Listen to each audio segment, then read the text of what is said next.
For centuries, our world has been filled with places surrounded by fear, where the line between history and legend begins to blur. From abandoned islands and dark forests to cities buried underground, people have given them many names: cursed lands, dark zones, or gateways to the other side. In these places, they say spirits linger, time stands still, and memories refuse to fade. But do these curses truly exist, or are they born from the fears within our own minds? How much can science really explain about the stories that have haunted us for centuries? And why do we keep returning to these places of death, to look, to fear, and to believe? In this video, we explore 7 of the world's most infamous cursed places, where history, memory, and human obsessions intertwine, and where, perhaps, questions still lie unanswered. Hashima Island, Japan's ghost battleship. Just 15 kilometers off the coast of Nagasaki lies Hashima Island, also called Battleship Island. From a distance, it looks like a warship rising from the sea, made of gray concrete, silent, and surrounded by endless waves. 100 years ago, this small island was one of Japan's most crowded places. Built on coal, Hashima powered Japan's growing industries. Miners dug deep tunnels under the ocean floor, working day and night. Families lived stacked in narrow apartment blocks, with schools, shops, and even movie theaters all crammed into this tiny rock. But everything changed in 1974. The coal ran out, the company shut down, and thousands left overnight. Homes, dishes, toys, even family photos, all abandoned in a hurry. Since then, Hashima has stood completely empty, battered by wind and salt. But what if the island didn't want to be left behind? Locals began to whisper about a curse. During World War II, many forced laborers were brought here, and some never made it out alive. People say their souls are trapped beneath the concrete. Some explorers claim to hear metallic tapping sounds under the ground, like someone still working, still trying to escape. Others have seen flashes of light or moving shadows inside the ruins. Are these restless spirits calling for help, or just the sea echoing through empty halls? Scientists think there's another reason. The tunnels below collapse slowly, causing air pockets that make knocking sounds when waves hit.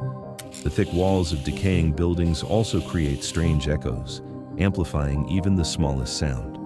Saltwater stains on the walls form shapes that look like human faces, illusions made by nature, not ghosts. Still, people who visit say the silence feels too heavy, the air too cold. Even the tour guides admit Hashima feels alive. So if everything can be explained, why does everyone who steps on the island still feel watched? Maybe Hashima isn't cursed. Maybe it's haunted not by ghosts, but by memories of ambition, loss, and the price of progress. Dyatlov Pass, Russia's most haunting mountain mystery. Late January 1959. 10 young hikers from the Ural Polytechnic Institute set out on a winter expedition across the frozen Ural Mountains in northern Russia. Their leader was 23-year-old Igor Dyatlov. The goal? To reach the remote Mount Otorten. On their way, they set up camp on the slope of Kholat Syakhl, a name that in the local Mansi language means Mountain of the Dead.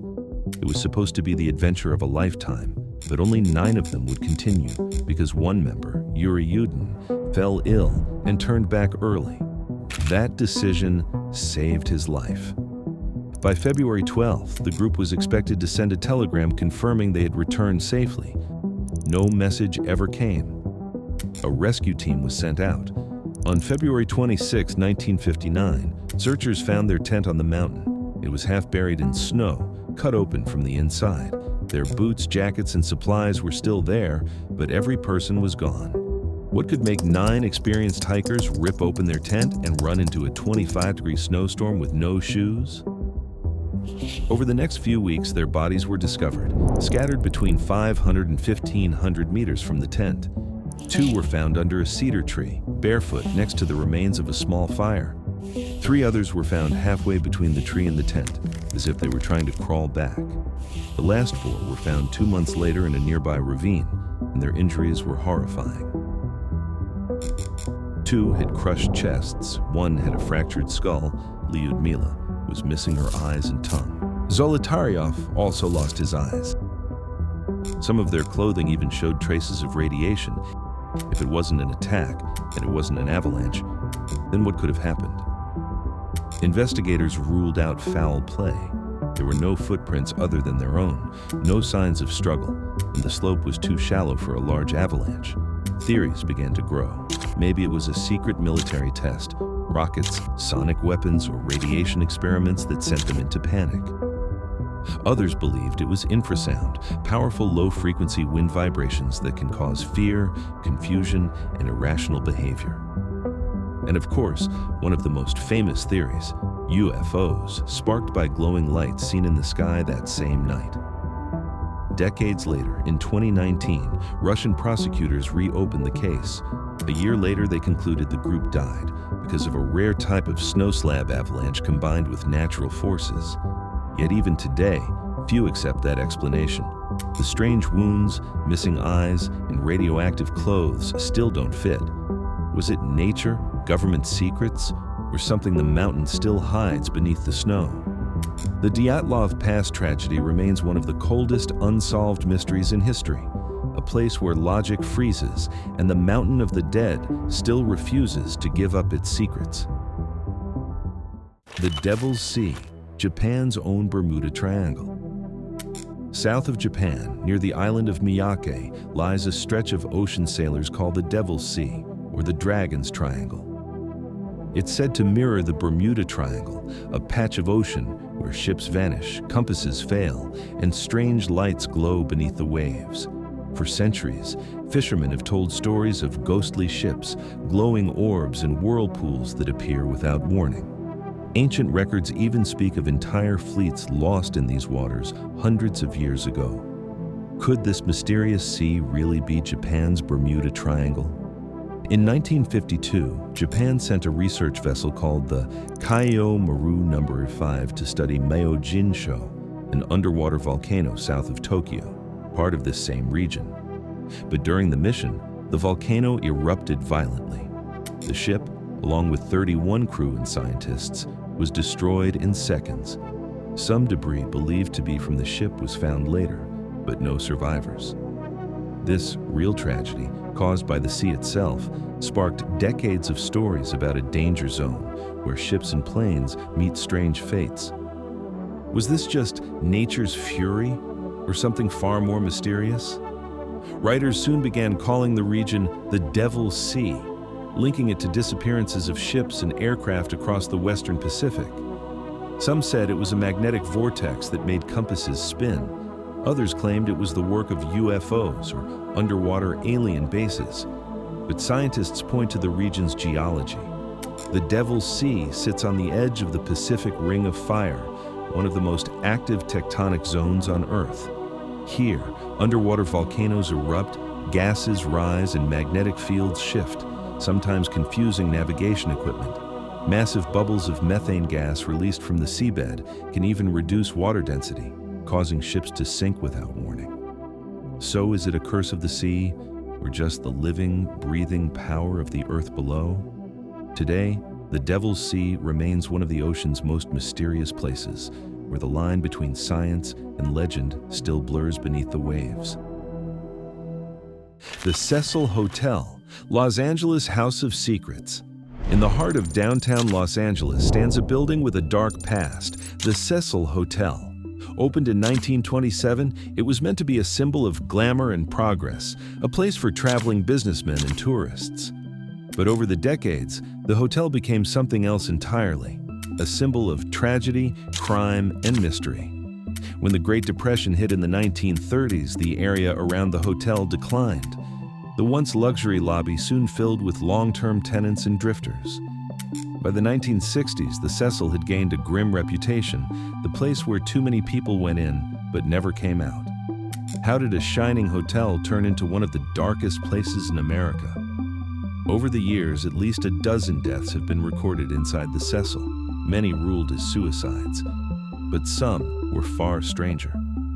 In the 1980s, the hotel housed serial killer Richard Ramirez, known as the Night Stalker, who committed several murders during his stay.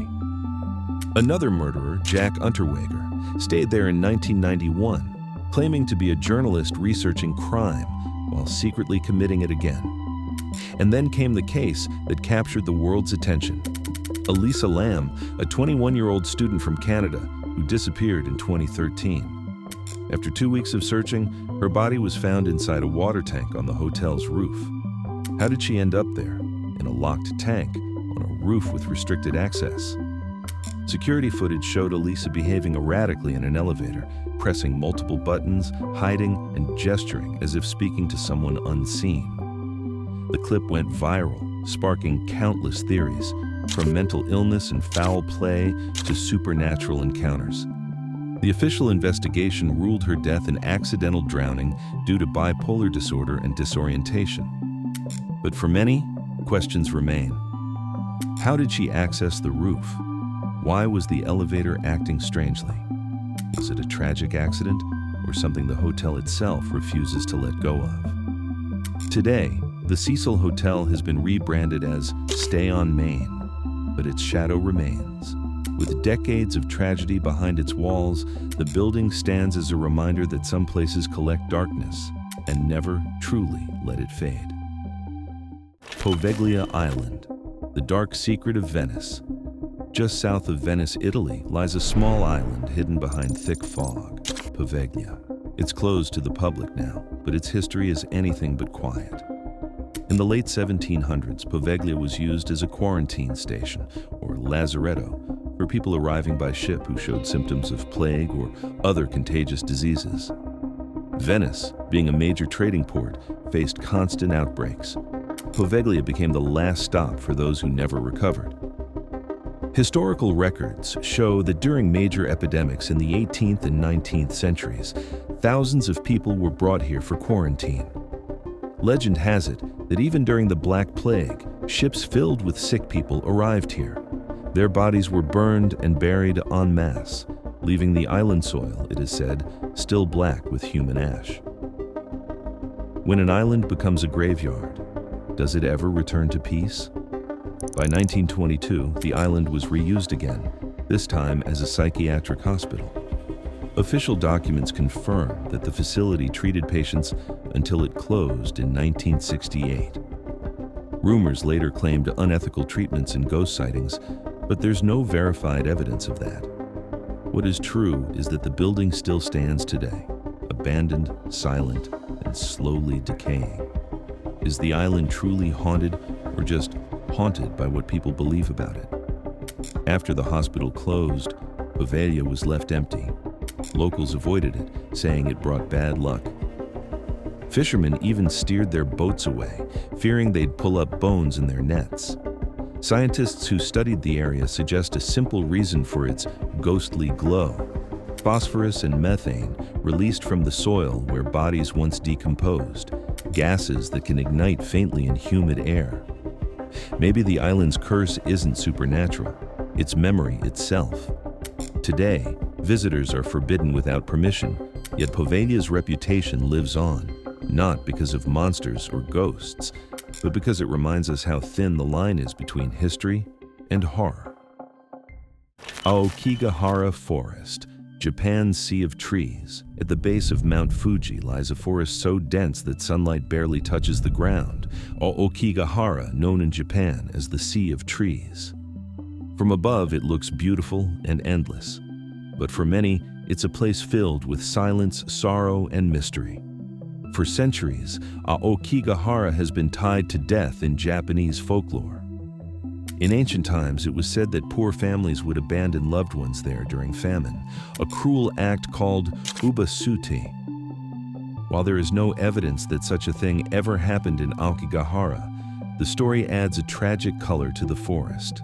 How did a place born from nature's beauty become known as Japan's Forest of Death? The forest grew from lava flows of Mount Fuji's ancient eruptions, creating a thick floor of volcanic rock. That same rock absorbs sound, making the woods eerily quiet. No echo, no birdsong, just stillness. The twisted roots and uneven terrain confuse hikers, and magnetic iron in the soil can disrupt compasses. causing people to lose their sense of direction. In the modern era, Aokigahara sadly became associated with suicide. Since the 1950s, it's been known as a place where many go to end their lives. Authorities patrol the area and post signs urging visitors to reconsider, reminding them that your life is precious.